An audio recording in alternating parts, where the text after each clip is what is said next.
Hello everyone, आज के video में हम जानेंगे acquired causes of cell injury. जैसे पिछले वीडियो में हमने genetic causes of cell injury सीखे थे। Acquired causes of cell injury मैंने इंट्रोडक्शन में आपको बताया था। Acquired causes of cell injury क्या होते हैं?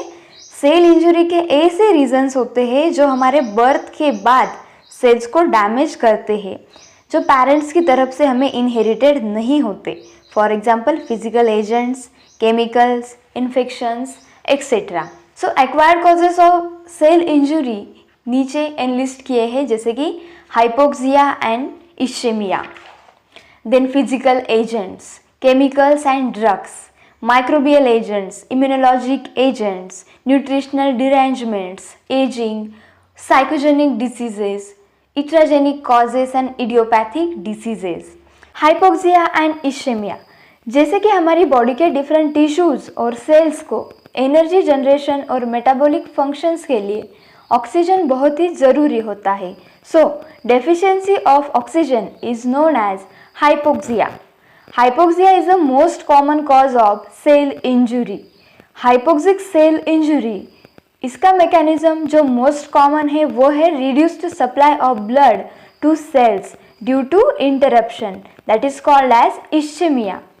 और भी रीजंस हो सकते हैं हाइपोक्सिया के लिए, वो है disorders of RBC, heart disease, lung disease etcetera. Then second cause है एक्वायर्ड कॉजेस में फिजिकल एजेंट्स, जैसे कि due to mechanical trauma, example road accident की वजह से, thermal trauma for example by heat and cold, then electricity, radiation यानी कि UV rays और आयोनाइजिंग रेज की वजह से, और rapid changes in atmospheric pressure की वजह से सेल इंजुरी होती है। इन सब एजेंट्स को हम कहते हैं फिजिकल एजेंट्स।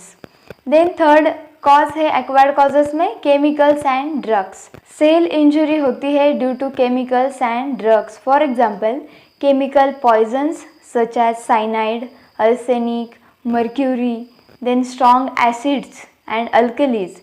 इन केमिकल्स और ड्रग्स की वजह से सेल इंजुरी होती है। देन नेक्स्ट कॉज है माइक्रोबियल एजेंट्स। बैक्टीरिया की वजह से इन्फेक्शन या viruses, fungi, protozoa and other parasites की वजह से भी सेल इंजुरी होती है।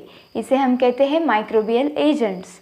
देन है इम्यूनोलॉजिक एजेंट्स, जैसे कि हमारी इम्यूनिटी पावर है जो डबल एज स्वॉर्ड की तरह काम करती है।